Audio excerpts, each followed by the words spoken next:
Like, don't be afraid to fail. Failure is part of success. People think that success and failure are separate. Success and failure are the same thing. Look at Alan Sugar, for example. How many businesses has he had collapse? Richard Branson, even the Microsoft brother. He's not even, when you realize how he made his money, he's not even a genius. Yeah. He used other people's stuff. He just knew how to put it together. The point being is that I think we think to really make it, you've got to be right every time. No, you just have to keep going, and eventually it will work out. Like you said, even if it goes wrong, you've learned a way not to do it. Einstein, he said he learned hundreds of ways not to do it until it went right, until he found a way to do it. Welcome to another podcast of the I Love Monday podcast. Today we have financial advisor, TV personality, author, and so many other hats you're wearing. Emmanuel, welcome. Thank you, man. Thank you for having me, man. It's a pleasure, man. It's a pleasure. Because you know what? I love Mondays now. Sick. I love Mondays now. I never used to, but I do now. I know this is a bit of a different setup because you're normally like massive production crew at ITV, Sky, BBC. Yeah. But you're just going to have to do me and Mo today. No. But you're back in the ends, man. You're back in the ends. And you know what? To me, I always say, I love it. I love this. This means more to me than I like, because this is where man belongs. This is where I grew up. I used to walk down these streets and nobody cared. So to even be in such a nice environment, to see us own this type of thing, like when I used to walk this high street, all the estate agents, we weren't even workers. We weren't even the staff, let alone the owners. To come into a building that looks like this nice, and know that we own it. You know what I mean? People that grew up in this environment, so many things against us, but mounted those hurdles and got to this. It's a joy. It's a journey for everyone. Yeah. People only see this. They don't see the craft behind. No one has saw me scrubbing the floor. Exactly. When this office was getting made. Yeah. So what are you up to these days? You know what? Everything. You know what? Just living my dream. You know, I always tell people, like, I literally wake up and live my dream. The things I used to want to do in life, I do them now. And so, you know, whether that's talks, now I'm an author, so, you know, obviously we've got the book out, doing stuff on TV, doing stuff on social media, working for corporate companies. I've got my own financial advice firm, so we're doing that. I used to work for people to do financial advice. Now we've got our own firm, you know what I mean? So it's a dream, bro. There's just so many things we're doing and just living life and enjoying it. What kind of financial advice are you generally given? Is it like from anything? Anything. So the good thing about what we want to do is, at Belvedere group, is that we understand that financial advice typically is only for people that have, like, let's say 50K plus. Now, there are so few financial advisors that financial advisors are being picky and saying 100K. If you ain't got 100K, they don't want to talk to you. But we know that we remember when we struggled to have £100. Do you know what I mean? So for us, it's like, if you come and you want to get some financial advice or you want to get support in getting started, we want to be able to give that to you. So some people, I'm literally helping them with their debt and how to get out of debt and how to manage their money better. I do stuff with couples where I sit with a husband and wife.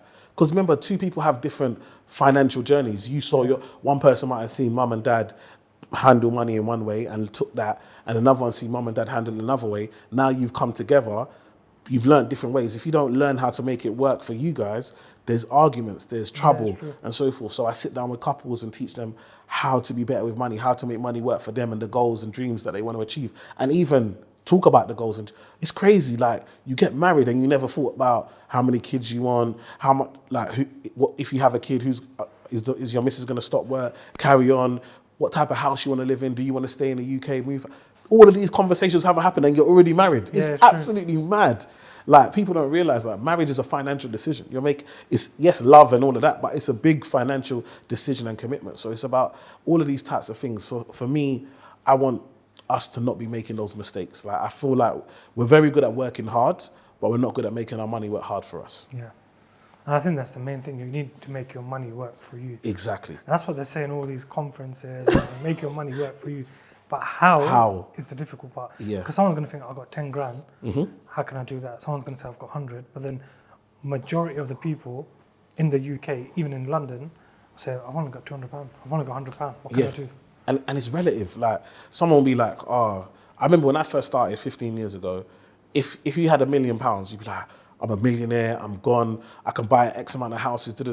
Now, even £1 million, you're not even a millionaire. They say it's like two to 3 million before you're actually qualified as a millionaire, because the cost of everything is so much. Like if you got £1 million, you buy a house, you still might have to go back to work. Yeah. Do you know what I mean? So it's like, actually, like, how do we get to a point where we're actually making this? And the problem is that social media has you thinking it's a quick thing. Yeah. Like that's why crypto did so well, and now it's gone so bad, because everybody jumped in it thinking, oh wow, I can put my money in this and it will just go up, and I can make. And that's not how investing works. That's gambling. Yeah. And people were gambling thinking they were investors, and actually they were gamblers. And now, the bet's gone back on them. I put money in Dodge in 2018. I put 200 quid in. So I think that one was 0.001 or something like that. Wow. I can't remember what it was. So do you know there was a spike? Yeah. It went to like 50 cents or 50 pence or something like that. I thought, let me check my wallet. Gone. Got hacked. And then I thought, what? So I checked my email, and there was something in my junk email or something. I can't remember where, but it said someone changed your password. I'm like, oh, thanks for letting me know.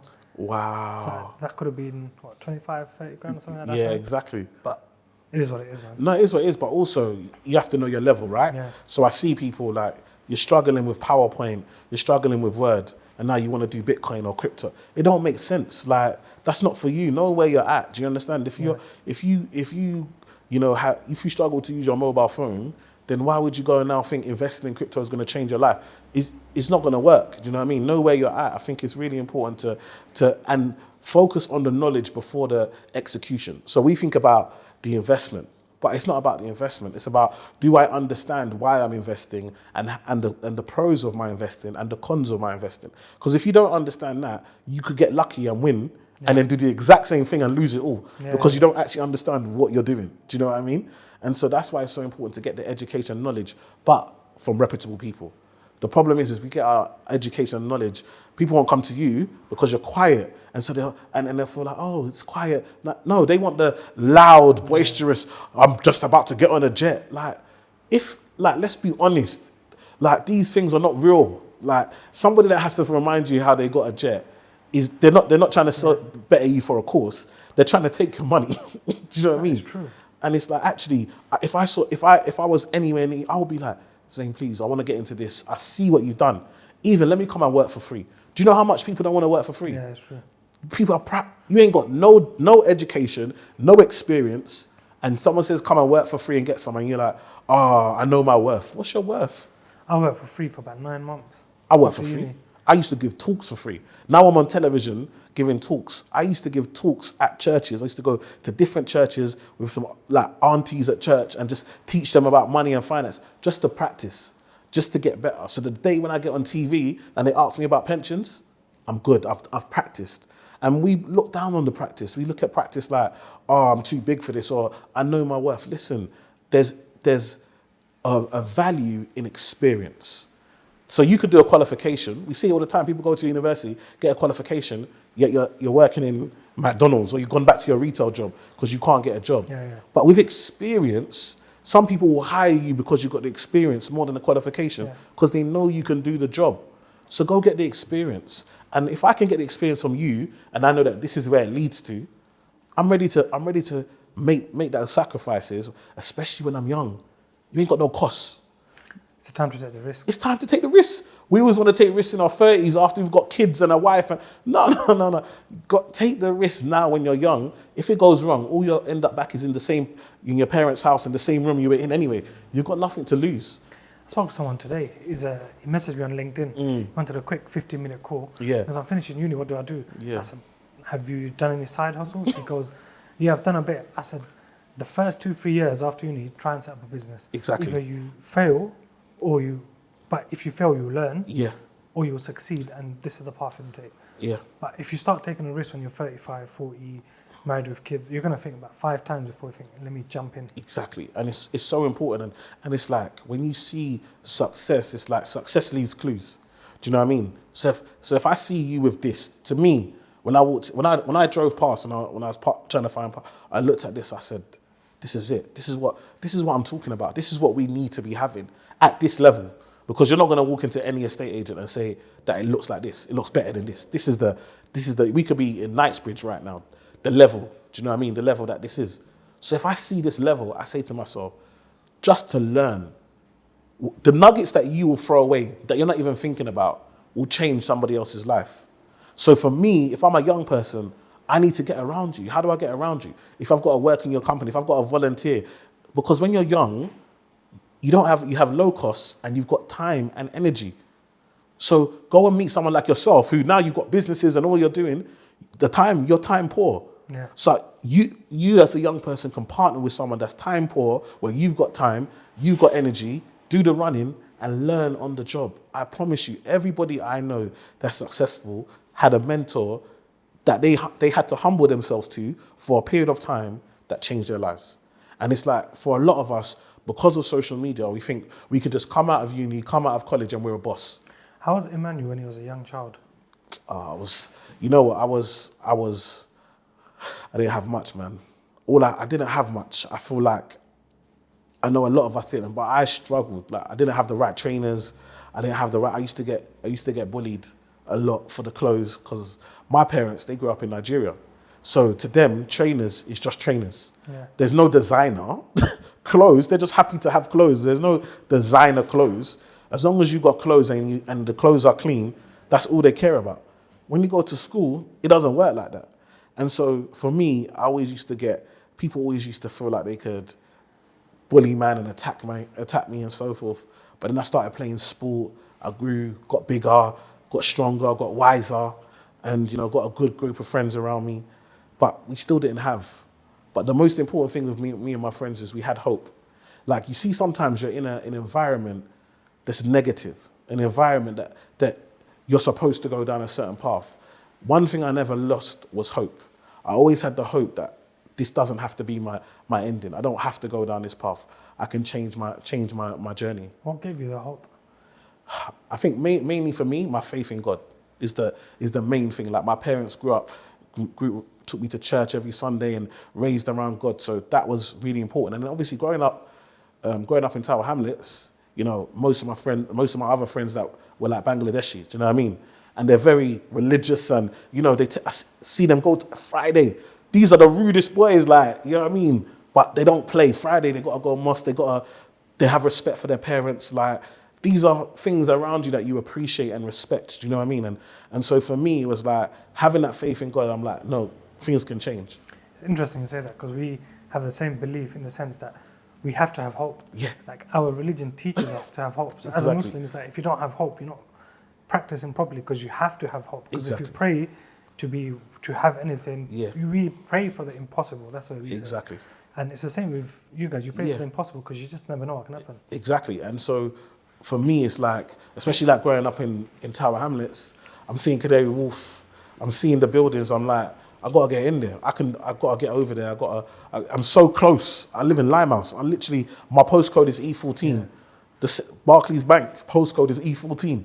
I'm like, no, I can do it. Like, we live in the same area. You're just across the dock. Literally across. So I'm like, it's possible. I've got to be there. And so having that hope, and that's what I tell young people, like, forget your situation. You might not be where you want to be, but don't live where you are. Live where you're trying to get to. And people have mixed it with this fake it till you make it. That's one way to do it. What I'm saying is that if I want to, for example, when I worked in the bank, I was a cashier. If I'm a cashier and I want a promotion, I can't just act like a cashier. I've got to act like where I want to go. I've got to show them that I have the skills of the job that I want to get. Do you know what I mean? Yeah. Otherwise, they're not going to be confident to give it to me. So sometimes you might be in the hood, you might be in poverty, you might be in a place where you're not comfortable, you might have failed your exams, you might not have the job you want, but that doesn't mean you act like your environment. You act like where you want to be. If I want to be a boss, I need to wake up and do what bosses are doing. If I want to be an owner of an estate agent, I need to think, what's the owner of an estate agent doing? What does somebody who owns this do every morning? What are the things they're waking up thinking about, teaching themselves? That's the things I need to surround myself with. But how does like a teenager get that kind of confidence? You know what, for me, your surroundings is number one, but number two, the internet is there.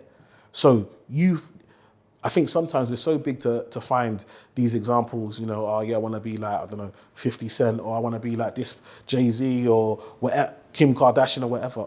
But why are you not trying to find your local hero? The people in your community that are not too far away from you, that are doing well. You can follow them on social media. Yeah. You're on social media, right?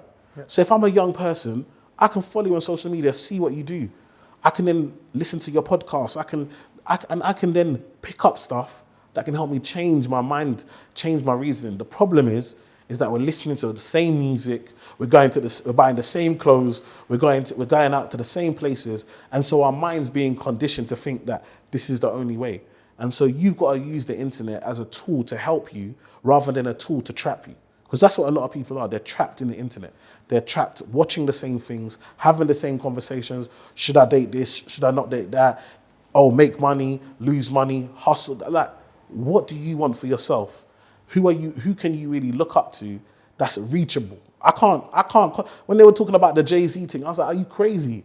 I'm taking the money all day long. Do you know what I mean? But I can't reach Jay-Z. But I can reach you. You exist. There are people that in our community doing amazing things that exist.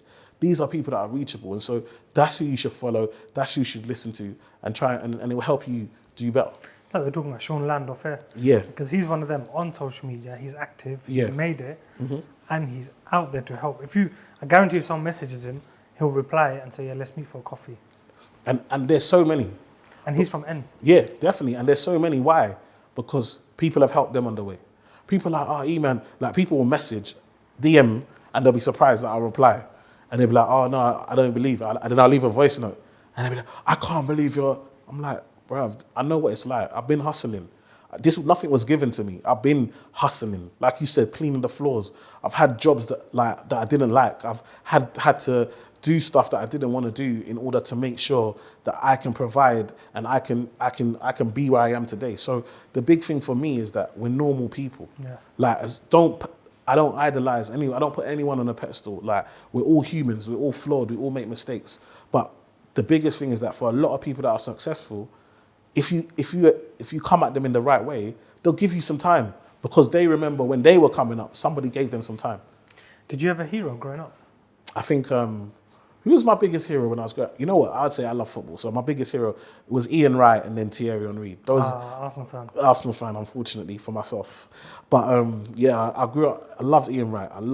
What I loved about Ian Wright, and this is one thing that I've taken in my life, he was his authentic self. He was on there, gold tooth, do you know what I mean? Acting, doing what you expect people from South London, like, you know what I mean? He was being himself, and Thierry Henry, he embodied, it's exactly class and the way he did it. And I was like, you know what? When I do it, I want to do it my way. And so that's why now finance is changed.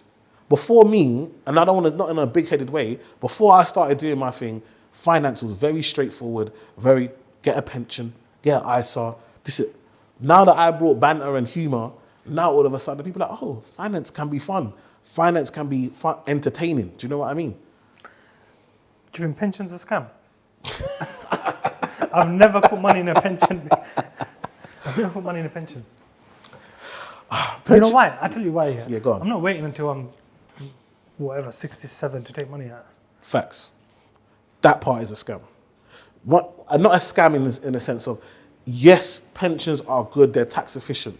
But what I don't like is that you're putting money into an asset, into a pension, it's tax efficient, great, did it, but the government choose when you can take it. No, I don't. It's my money. Like, so when I started, you could get your personal pension at 50. Now it's 57. They're already saying that they're going to move it to 58. They already talks that they could go to 60 or 65. You see the riots in France. That's because they moved it to 64. Imagine somebody, you thinking you're going to get at 50 and then they'll tell you you're going to get at 64. You have to work an extra 14 years. Yeah. So for me, a pension is a good way to put your wealth in, and even it's good for inheritance tax because if you die before 75, you can leave it to your family tax free. After 75, you can leave it to your grandchildren or leave it to whoever at their highest rate of tax. So there are reasons to have a pension when it comes to estate planning and so forth. But for me, your pension is shouldn't be your kind of main retirement plan. To me, that's bonus money there. Do you know what I mean? You're putting it there because that's unless, for example, you do a job and you say, I love this job and I want to do this job for the rest of my life. Because if not, like you said, if I want to stop at 50 or 55 and all my money's in a pension, I have no choice but to carry on working. So how can it be for my, and this is what when I sit down with clients, they're like, yeah, I want to retire. I'm at 50, I'm putting my money into pension. I'm like, but you can't get it to 57. So what are you going to do for those 7 years? Yeah. I didn't think about that. Like, But you know, the money you take out in a pension, does it usually beat the inflation of all them years? yeah, over them years, yes. The good thing about a pension is probably the best at beating inflation because it's tax free, and then also because it's so many years. If you start at 20, you compound interest over 30, 40 years, nothing compounds as good as a pension. Plus, with pensions, you could do things like commercial property and buy land and all this other stuff through it. So it's a good, through a SIP and stuff like that. It's a good investment, but for me, that's not the best investment for your retirement. Let's talk about the cost of living crisis at the moment. A lot of people are struggling. Yeah. We have tenants struggling. Tenants, rents are going up. Yeah. Just today, we had a landlord said, tell the tenants to leave or put my rent up. So I had to reply, you have to serve a Section 13. You can't just force the rent up. Yeah. Or take them to court. One or the other. Yeah. Then he said, okay, cool, thank you. But people are struggling out there. What are your tips for people who are struggling to pay bills? Yeah. Struggling to put food on the table? East Ham, there's a food bank. The queues are so long, and they're mainly students, so young people. Yeah. I think there's a few things. I think there's a few things when it comes to the cost of living crisis. So for me, in anything, there's two things you can do. You can either decrease your outgoings or increase your income. So let's start with the decrease. So people have to now realize with the cost of living crisis that things that you used to take for granted, you can't do them the same anymore. Do you know what I mean? So, for example, your electricity, you can't just leave your lights on. You're leaving your TV on standby overnight. This is costing you hundreds of pounds just to have a red light on that you're not using. You know, back in the day, you put the TV on, it has to warm up. You can go.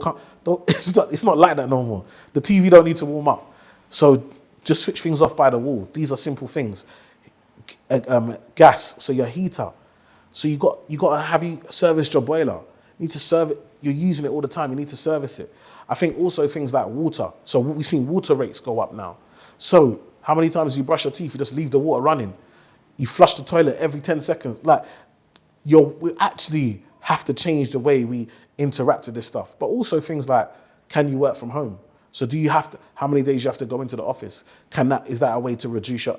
Or is it actually cheaper for you to go into the office? For some people, it's actually cheaper because their office, they can shower at their office, they can food, everything comes at the office. So actually, working from home is costing you more.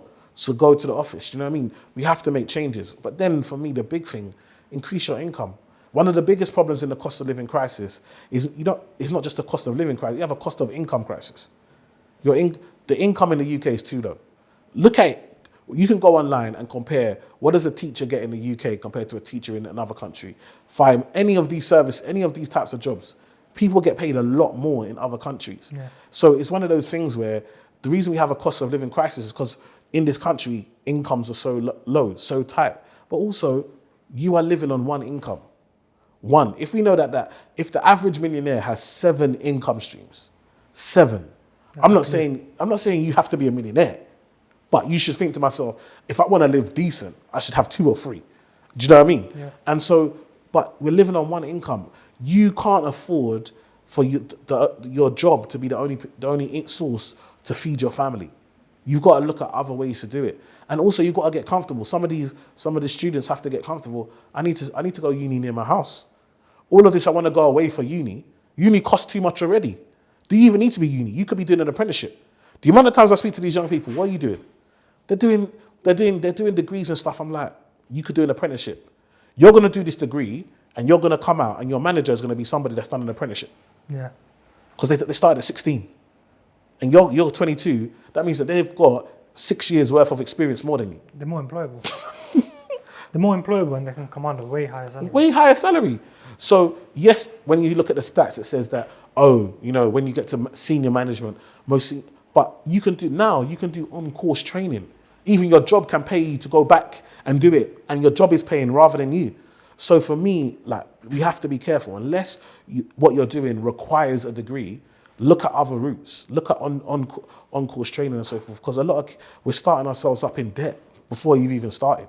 What's some of the ways people can boost their income or supplement their income? Yeah, I think let's look at the things around you. So, for example, you might have a car park space. You can hire, you can lease that out. You might not drive your car during the week. You can put that online. Your kids might have gone away. You might have a spare room. People are telling me they're struggling and they've got 2 rooms free. The rent a room scheme, as long as that's £500 or less, you can rent that room for free. No tax. That's £500 to £1,000 coming into your household, tax free. But you're saying, oh, I don't want to share my space. Then do you really want? Do you know? Sometimes it's like people are like, oh, I don't want to share. I don't want. But You have to compromise. you have to compromise because you have to understand where you're at. This is a moment. One of the big things I teach people is that this is a moment in time. You're not defined by it. So whatever you have to do now is just what you have to do now. So I have people that are, I'm 35 and I had to move back with my parents. And they're embarrassed. I'm like, you should be number one, lucky that you've got a room to move back in. And 2, this is a moment in time. You could be 37 and be a millionaire. So what? Just because you do something at 35 doesn't define you. Yeah. This is just a moment in time. But I think if people move back with their parents, they're decreasing their expenses. Mm-hmm. That means generally it's a less risk. Yep. That means they can take a risk elsewhere to maybe double, triple their income. Yeah. And not only that, but your parents might need you to come back. How about that? Your parents are struggling. Do you know what I mean? So actually you coming back and putting a little money into the household is helping everybody. And that's the problem. I always tell people, your first business should be your family. Your first business partner should be your family. Like when I look at, I watched Crazy Rich Asians. I watched that movie and I loved it. Not because of the movie itself, but because of the culture. Because people are practicing stuff that they've done for generations. And so when other communities look at it, that's crazy. But no, that's what's kept us in line. Yeah. It's worked for my ancestors, so it's going to work for me. Do you know what I mean? The problem is that we think we're so modern and so new and so much smarter than those that have come before that we start to move away. Actually, we need to have these fundamental principles in our lives. And so for me, my family needs to be the first place. Why I meet a brother and sister and both of them are on 30k each. And both want to buy a house individually in London. Are you well? What are you buying? You can't even buy a garage. Do you know what I mean? But actually, you come together, you might be able to get a 2-bed flat somewhere and start. Then we get I don't want to buy a flat because, leasehold free. Up your money then. People will tell me, it's my fault that they can't afford to buy. Up your income. Your fault. It's my fault. Personally your fault. It's so unfair. I'm like, number one, I didn't make the rules. Number 2, you've got one job, one income. 30k trying to buy in London, why don't you move out? Some of the jobs that people do in London, they can do in Birmingham, you could do in Manchester, where you can afford to buy, but you don't want to move. I grew up here, all my friends are here. So up your income. You're not just competing with people from London, there are people from all around the world, even throughout of the UK, that come to London. I think when you look at things like 20, 30 years ago, I can use my dad as an example. He had a main job. Mm-hmm. Then he had another job in a factory, he had another job in a warehouse. Yeah. He had 3 jobs, plus he had me and my mum. So he had a wife and kid, responsible at 20, 21 years old, wherever it was. But he was working 3 jobs. There was no going out to eat. There was no socialising. The only socialising, you go to people's houses. Exactly. You don't go to steak out over there. Exactly. Spend 50, 60 quid on a meal. But nowadays, I think people feel like, and I think social media is a big part, we need to go out, we need to show people we're successful. Exactly. Our parents' generation is different because they took pride in family. Our parents were proud to be parents. Yeah. And that was, their kids were their joy. My kids the fact my kids can go to school, my kids are getting a good education, my kids are doing well. That was their pride. We live in a generation now where it's all about us. How do people view me? Not even me. How do you look at me? Forget how I am. I could be successful, but if you don't know that I'm successful, if you don't tell me I'm successful, then I'm not successful. Yeah. That is a crazy mentality. You have to know who you are, what you stand for. A lot of people these days, that's why they've got to show people, oh, I've just got on this plane. Oh, I'm driving this car. Oh, I live here. Because it's almost like you're not successful unless social media tells you so. But I think that's why a person needs to set their own personal goals. Exactly. And then their feeling of contentment comes when you reach one of the goals. Or someone like me puts on social media, I know what I put today, I got into work at 7 a.m. and my computer is restarting. Pointless. But Yeah. How does a person feel content with their wealth? Yeah, it's a great question. I think for me, I always talk about contentment because I feel like as much as I understand that there's abundance, I understand that, there's an unlimited supply of money. You can make money. There's unlimited, whatever you want to achieve in the world or whatever you want to get, you can work hard and get there. I also understand that I need to be content. Like there comes to a point where I'm like, it's okay. I know I can buy more cars, but I'm all right. I know I can get a bigger house, but I'm okay. Do you know what I mean? Otherwise, it never stops. Do you know what I mean? You have to come to a place of saying that actually it's enough. Do you know what I mean? And also be content in the fact that there's more things than just wealth, money.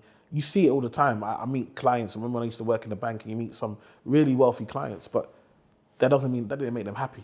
Now, don't get me wrong. I had a lot more poorer clients that were sad. Do you know what I mean? Than richer clients that were sad. But the point being is that if you think that money is going to fulfill you, then you're in for a shock. And it's almost the most disappointing thing to think, oh, once I get this job or once I'm earning this amount, my life will change, and realize that you still have problems, you still have issues, and it's not enough. Like for me, what's most important is that family unit, that base. Like I know that if I'm on TV, great, people are celebrating. If I'm not on TV, people are still communicating. Do you know what I mean? Sometimes you got the fame from social media or whatever, but once that dies down, your phone's dead, no one's checking on you or whatever. So for me, the people around you and your family basis is really what allows you to be like, actually, I'm okay, I can be content. Why is family so important to you? I think for me, it's because people are very wishy-washy. Like 1 minute, people are supporting you, 1 minute, and then all of a sudden they're gone. But your family, like your close family, your close friends that you grew up with, people that knew you before. Because like now, for example, now that I'm doing well, everybody wants to be a friend. Everybody sends a message, man, let's go for a drink. Man, let's go for a coffee. Let's go and eat. And then they want to ask you this. Oh, I saw that you know this person. Can you connect me to this and that? You could have emailed me that. We didn't need to do all this back and forth. Do you know what I mean? It's like people just want to get close to you for what they can use you for. Do you know what I mean? Whereas those that were there before when you were building, you know that they're really there for you. Do you know what I mean? So for me, family is really important. Plus, what is the point of having money if you haven't got people to celebrate it with? Like for me, I love the fact that I can, like my mum, for example, I love that I can send her on a holiday or, give her money if she needs it and stuff, like, and not worry. Like she doesn't have to worry about money. Because I knew when we were kids, that was a big thing. She worried about money, and it's like, now you don't have to do that. I'm here. I can support you. And I love that. Do you know what I mean? Because I know what the sacrifices that she and my dad made for us. So family is a big thing for me.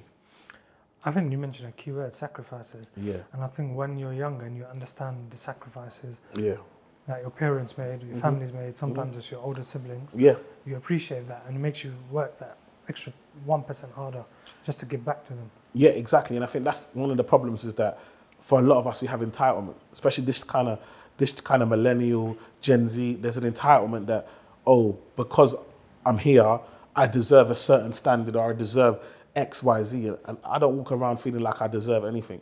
I work hard for everything I've got. Do you know what I mean? And I know that if I don't invest, if I don't put money away, if I don't look off, it can be taken away.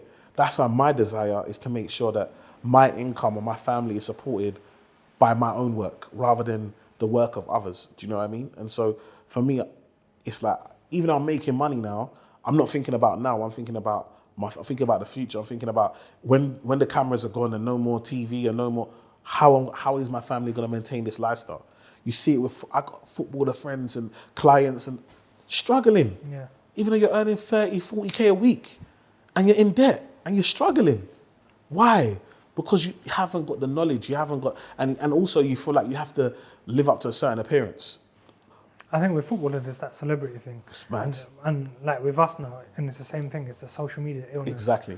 Where we were spoke about it before, where everything has to be on social media. And when a person has to learn to hide things from social media. There has to be their own private life. Yes, you have to. But it's difficult. It's difficult for people because it's peer pressure now. But it's like, for example, like you have to think about it. You might be earning 40K a week, which compared to the people around you is nothing. But you're in a locker room and some men are earning $500,000 a week. Yeah. So you are trying to do what you see. You're trying to drive the same car as somebody that's earning 10 times, 20 times your salary. Do you know what I mean? And so you're keeping up with people. Then you're betting, you're making bets with people that can afford to lose a lot more than you can. And so what happens is then you're buying houses. bro. And obviously, a lot of footballers, they don't buy, they rent because they might move. Do you know what I mean? So obviously, if you're an established footballer and you're making a big amount, you'll buy it. But for ones that where maybe you're on 10, 20K a week and you're moving, you're getting loan here and loan there, you think, well, there's no point buying, so you're renting. Why don't you rent humbly? No, you're gonna rent in the nice area where all the footballers live, and then you're gonna say because of security and all that. All of a sudden, when you get one injury, and now it's all gone. When you look back, you've made somebody 10, 15 million across your career, and you've got nothing to show for it. What advice have you given to footballers? For me, the biggest advice I tell footballers is don't allow your family and your friends to also automatically think that they can live off you. You have to be able to say no. So for example, I had one of my football clients, and all of a sudden, like, his brother's like quitting job. Like, they can't talk to me like that. My brother, do you know who my brother is? Like, you know, I had to tell him, you have to tell him to calm down. Yeah. Because it's not realistic. You're not gonna feed him for the rest of his life. He's not your child. Do you know what I mean? And so even like some of my football clients, I'm like, stop giving them money. Buy a business. You can buy a business. Put them in as a worker, put them in as a manager, put them in, whatever it is, give them an opportunity. If they take it, great. If they don't, then you've tried. Do you know what I mean? Yeah. Stop giving them money. It's not something that's sustainable. Buy a business and let the business pay them and let them work, and they can build. And then if they do well, then you can buy another one and they can manage 2 of them. Do you know what I mean? But let them put in some work so they can appreciate the money, because you can't afford to feed them for the rest of their lives. And then you end up feeding their lifestyle, which becomes like complete different lifestyle. Exactly. And then when you stop and retire, remember these men, you're stopping 35, 38, 40 latest. You're done. Not everybody can be a coach. Not everybody can be a pundit. So what are you doing for the next 40, 50 years of your life? How are you going to survive? I've heard from someone, I can't remember, a footballer, when they manage their money, they put their salary, they don't touch their salary. Yeah. But all their advertising, sponsorships, that's what they touch. Yeah. And their salary, they just put away, or it gets invested by the advisors or whatever it is. And a lot of people do that as well. And footballers can get a certain special type of pension that they can get earlier as well. There are things in place, but the problem is like you said, with social media, it's that celebrity status around you. All your friends are gassing you. You know how it is. Yeah, boss, big boss, you're the big guy. Come on, now all of a sudden you want to buy all the champagne in the club and all of this silly stuff that means nothing. Do you know what I mean? Like, you know how hard you worked to become a footballer, the sacrifices, the training. When you were training, they weren't training. Do you know what I mean? You were training, you were practicing. When you were injured, you had to, sometimes you had to play injured and all of this type of stuff. Think about that when you're now spending this money. Like, make this money last for you. Do you speak to like young footballers? Yeah, we do. So when you guys speak to young footballers, there's obviously a risk of their injury ending early without them have made a sufficient amount. How do they prepare for that? So you've got to prepare them for that. You got to give them examples and let them know that, okay, although you're in an academy now, like a lot of you are not going to make it to the first team, and even then, some of you might not even make it to lower leagues. And if you do make it to lower leagues, you might not have a long career because of injuries. So don't take it for granted. Enjoy this moment. Don't take it for granted, but make sure you're putting money away for your future. Like, how much do you actually need? Like, I spoke to one of my clients. Her son just signed a pro contract with a Premiership football team, and they were paying him a wage, and she was like, I'm just giving him like 10% of it. And he's fine with that. He's at home. What's he got? What does he need it for? Do you know what I mean? But then she's like, I don't know what to do with the rest. So we started thinking about an investment strategy and stuff like that. And it's like, actually, sometimes parents are being forced to be look after their kids' money, but they're not even good at looking after their own money. Yeah. They haven't got the financial education. So it's important that, if you haven't got it, you go and learn it, because your kids are going to pick up on it. One of the reasons a lot of these other communities are doing really well is that they're learning from their parents. Their parents have got fundamentals. Like you said, your dad, hard working, the fundamentals, but also allow you to then understand what you should do with money, what's really most important. So you can take those values. One of the things I find with a lot of these footballers is that they think they're going to be millionaires. They think that this money is going to last them forever, and it's like, be humble. Like, don't lose yourself. Like, you find the ones that do best are the ones that are the most humble. It's like that United team, Gary and everyone, Yeah. really down to earth, but now they're all in businesses. Yeah. and they've utilized their money, or they've used their money in certain ways for them to uplift and make sure that they're fine, their families are fine, and probably their grandchildren are fine. Exactly. It's so important. It's so important to think beyond yourself. Like when you think beyond yourself, like the way you achieve, like for me personally, because my mission is beyond me. My mission is to help, first it was to help, my community, my family. Then it was about my community. Now it's about the nation. Before you know, it's when your goals are beyond just you, the way you're able to achieve and the things you're able to do are so much better. So for me, it's really important that people don't just think about themselves, but actually think, how can I make sure that not only the money I made, but my kids don't have to start going back to retail or to these types of jobs when I've made so much money? What can I put in place? And have the right advice. I think people are missing the advice.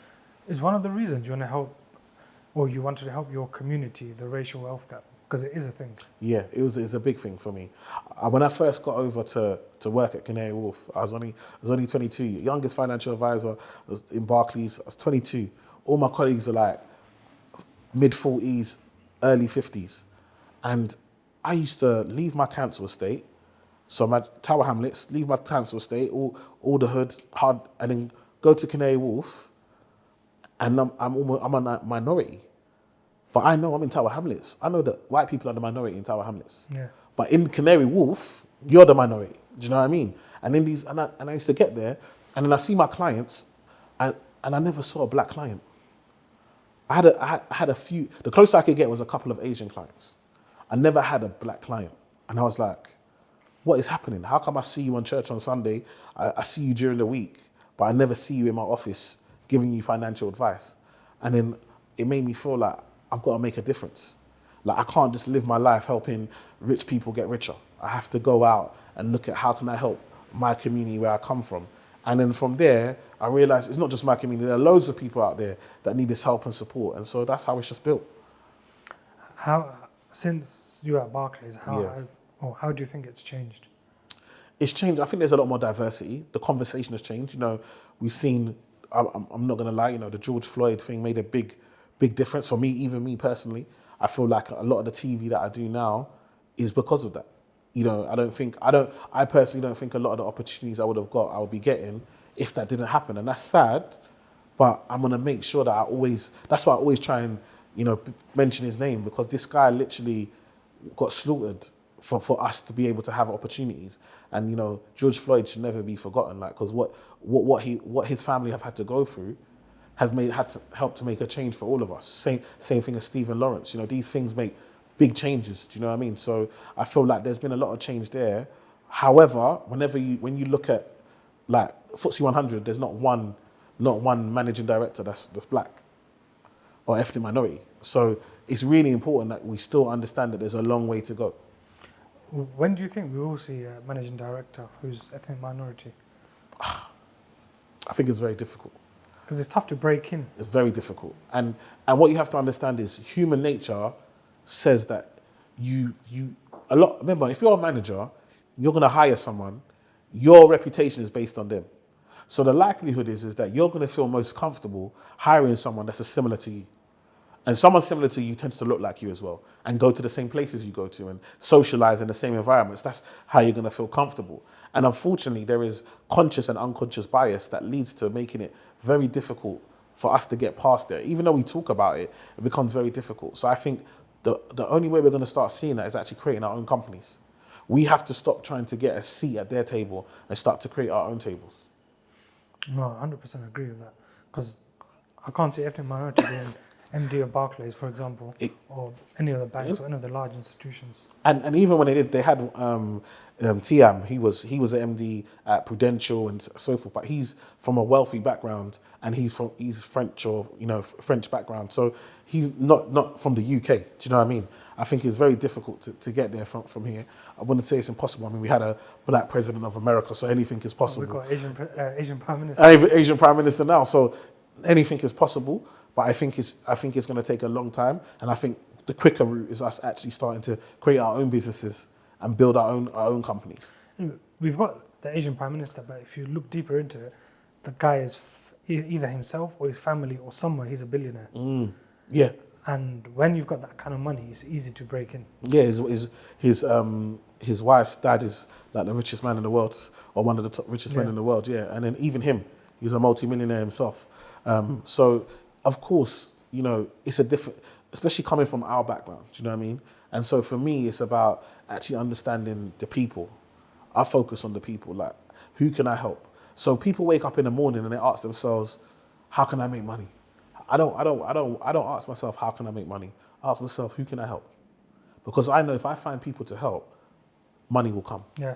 Do you know what I mean? And it's a much nicer way to live and a much cleaner way to think about who can I help? Who can I add value to? And a lot of the time, before you can add value to someone, you need to add value to yourself. That's the bit people forget. That's what I was saying at the beginning. Someone should be coming to you and saying, look, let me learn from you, because that value you're going to give to me is going to enable me to make thousands in the future. It's content marketing, essentially. It is. It is. It's how it is. And it's like, for me, I feel like we are so much, we want to be originators. Yeah. Everybody wants to be the originator. Listen, you're not no matter what idea you have, somebody's either had a similar idea or done something similar. Go and learn from them and don't make the mistakes that they made so you can get there quicker. Now you're like a TV personality, an author, financial advisor, all the other hats we can think of. If you had a 17-year-old Emmanuel come to you for advice, what would you tell him? I tell him, take risks. Now's the time. Take risks. Like, don't be afraid to fail.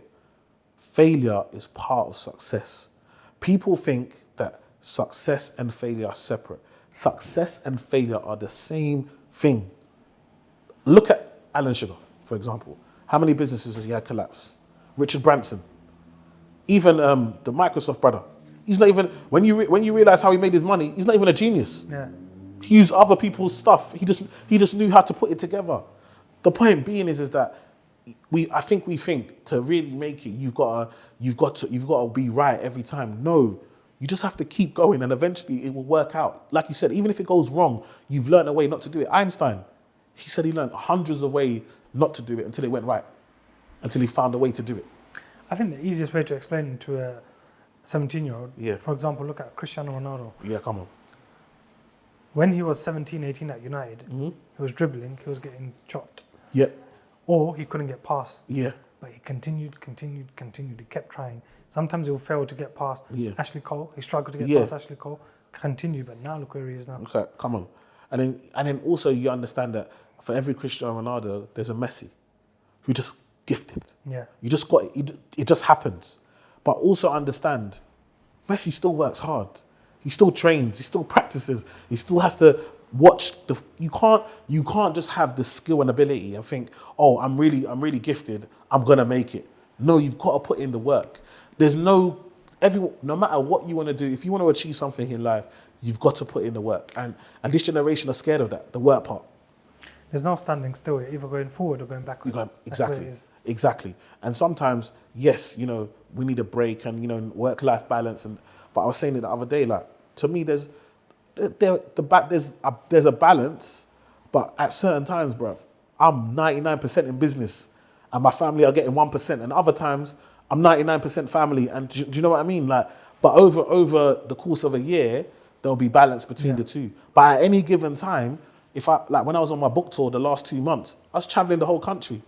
I can't say, oh, I'm not going to go on tour. I've got a book, I'm not going to go on tour now. And so, I need to take my kids to school every morning. No, I'm going to go on tour. When I come back, finish now, I can take my kids to school. We're helping them with their homework. I still have conversations with them. I still talk, but sometimes it's like, we want to try and cut out the work part by saying, oh, work-life balance and my mental health. I understand mental health, but for me, I know what I want to achieve in life. And actually, I do what I love. So my mental is always good. Yeah. Because it doesn't feel like work, because I do what I enjoy. But I think that's key. You have to, even if you're running a business or even a job, do something you like. Because 8 hours of the day minimum, come on, you want to do something you enjoy. Exactly. If you're in a job where you don't like, it's a problem. Exactly. Find another job. And that's the thing. That's what I tell young people. Try multiple businesses, hustles, things. You're going to learn what you don't like. Same way like you man do it with girl. How many girls do you date before you find a wife or your type? Do you know what I mean? You know what you're looking for. It's the same thing with your career, with job. Take a job in retail, take a job in marketing, in finance, take a 9 to 5, go and work, go and volunteer in different things and learn and experience why you can afford to do that. And then you'll find your passion, you'll find what you really enjoy doing, and you can pursue that. How does a person make the first 10K? It's a good question. For most people, it's going to be employment, right? For most people, because you're gonna have to get a job. For most people to make that first 10K, I think get a job, work, learn. I couldn't be the person I am today without spending my time in Barclays. I learned so much working from the people that I met, from the compliance, the regulation. I learned so much in Barclays. So I always say there's a place for employment. Do you know what I mean? So I think, get employed. Now, once you've done that, now the next 10K, I think, obviously you could carry on your work, but think about a side hustle, because now you get to that 10K quicker. If I can let's say I make 10K through work and it takes me 12 months to do that, for example, if I get a side hustle now, I can make 6K through work, 4K through my side hustle, and now it only takes me 9 months. I'm now making the same money, but in a shorter time. Yeah. It means I can build quicker. So it's all about thinking about how can I grow, how can I build. You have to create that snowball effect. You have to create the snowball. And the earlier you start, the better. The earlier you start, the better. And then for me, it's about investing for your future self. The problem is that we work hard, work very, very hard, do jobs that a lot of people don't want to do. But when we make that money, we spend it in a way that is just unacceptable. Like we just waste our money on things that we shouldn't be spending money on. So for me, it's about getting that money and making sure you're putting money away for your future self. Are you telling people not to enjoy themselves, or are you saying enjoy themselves on a budget? Yeah, I think it's a good question. I think definitely enjoy yourself, but it's not just about enjoyment. I think all we do is work and enjoy. But what the problem with that formula is that always requires you to work. So a lot of people are setting themselves up to work forever, because all you do is work, make your money, pay your bills, then after you pay your bills, spend the rest and start again. Or you enjoy the journey. But the journey never stops. Yeah. You get to 50, 60, your knees are hurting, your back's hurting. You still got to go up and work like how you worked when you're 30. Think about it. It doesn't make sense. You know that in your 20s and in your 30s, maybe your 40s as well, that's when you got your most energy. You need to use that time to create the income streams so in your 50s and 60s you can actually enjoy it. Because if not, you're going to be working in your 60s how you worked in your 20s. That's crazy. I think in your 20s, that's when you put your graft. Put it in. I remember going up five flights of stairs with wardrobes, just trying to get it into the flat. Wow. And stuff like that. No, we've done that because we have the energy. I wouldn't do that now. Yeah, exactly. I would just pay someone to Pay someone, of course. But back then I wouldn't. When you're in your 30s, your 40s, use your experience and your wisdom and your network. Exactly. But how many people know this? A lot of people, the worst, you don't find that out until you're in your 30s, and you're 40 years old and you realize, I've wasted 20 years. But then I think then also in your 20s, you have to do some networking. Yes. And you have to surround yourself. Actually, there's a property networking events that there's a 17-year-old kid, Akshay Patel, he goes to all the time. Yeah. And he's all over social media going to these property networking events. But at 17, he's making millionaire connects. Yeah, exactly. And he's in a room where people are smarter than him, talking about property. So he knows where he's going to invest his money. Exactly. And he knows if he needs help, he's got a whole lot of people. Because really, who's not going to help a 17-year-old? Exactly. And he's getting that for free. Yeah. Just because, why? Because he's doing initiative. Because we are shocked to see a 17-year-old in this room. And we knew that when we were 17, this is not where we would have been. Yeah. And so that's what it takes to really change your life. You got to start doing stuff different. I always tell people, for a lot of us, we're insane. Because insanity is doing the same thing but expecting a different result. That's what we do. We see our parents do something, we didn't like how they lived, and then we go and copy the exact same thing they did, thinking that somehow we're going to live a better life than they did. You're going to live the same life that they lived. So you've got to think about, what am I going to do different? What drastic change am I going to make sure that I can live a better life than them? And then also make sure my kids can live a better life than me. And then it continues on. Continues. What's some of the conspiracies around finance and money? For example, a lot of people say, don't put money in the bank, put money in gold. Yes, It is a thing. it's a thing, but it's not. It's a madness. Like, it's crazy when you think about it. So I get what people say about the bank, yeah, and I don't think you should put too much in the bank. Yeah. But you need to have money in the bank. Having money under the floor in the wardrobe or whatever doesn't make sense. You're scared to leave your house. Yeah. If you get robbed, it's gone. And then also in regards to like gold is something that for your money that you know that you're not going to use over the longer term. You can put it in gold because gold basically reacts different. So when we have times where there's uncertainty, the price of gold goes up. But time like now, gold, especially silver's done really well. But precious metals, all of this type of stuff, they react differently. They correlate. So they correlate differently. However, when we get some more stability, like towards the end of the year, they think inflation will come down, be more about 5-6%. You're going to see that that's going to change. And as we get more, the economy gets more stable. If you've got all your money in that, you now start to lose money. So it's all about having a balance and diversifying your assets. But for me, I think what's really important is have some money in cash that you have some money to spend. So put yourself on a budget. I'm not saying don't enjoy it, just budget it. But make sure you've budgeted how much you're going to save, how much you're going to invest, and make sure you paid your bills. Then when you're doing your enjoyment, you know that everything else is covered. I don't mind people going on. If you want to go to Dubai, go wherever and rent a car, knock yourself out. But make sure you've paid your bills, you've saved and you've invested for your future. If you're doing all those stuff and you've got money left over to do enjoyment, excellent. I'm all for it. But the majority of people, all we do is enjoy. And then one day, it only takes how long for someone to sack you or get made redundant? Like now, loads of people in big companies, Amazon, all of these all these big companies, Google, they're all saying, "Oh, we're gonna make you redundant." You get made redundant. Who are the first to get made redundant? Typically, ethnic minorities are in that space. Is that a proven stat? Proven stat. And not only that, but when it comes to contract work, so 0-hour contracts, contractors, all of that, we fill up that. For the percentage of ethnic minorities, the percentage in those spaces, we fill those spaces up. So when it comes to making cuts, we are the most affected. In the lockdown, ethnic minorities were the most affected. This new central bank digital currency, I think it's called, how's that going to affect the pound, the dollar, the investments? I think in the short term, it's not going to have much of effect, but I do think in the long term, that's where we're going. We are doing more transactions online. We are doing more things from our phone. We are more comfortable. And once more businesses start to accept it as a currency and become more confident in it, it's gonna be the way forward. We've seen, now they're having the debate, do we need the 1p and 2p and all these coins anymore? How many people are using cash? Do you know what I mean? So soon we're gonna move away from that more and more and more. And so the digital place, if everything is on our phones and tapping, then doesn't matter if it's a pound or a digital coin. It doesn't. As long as I can buy what I want to buy, it doesn't make a difference. Some people say COVID was a conspiracy to introduce a full cashless society.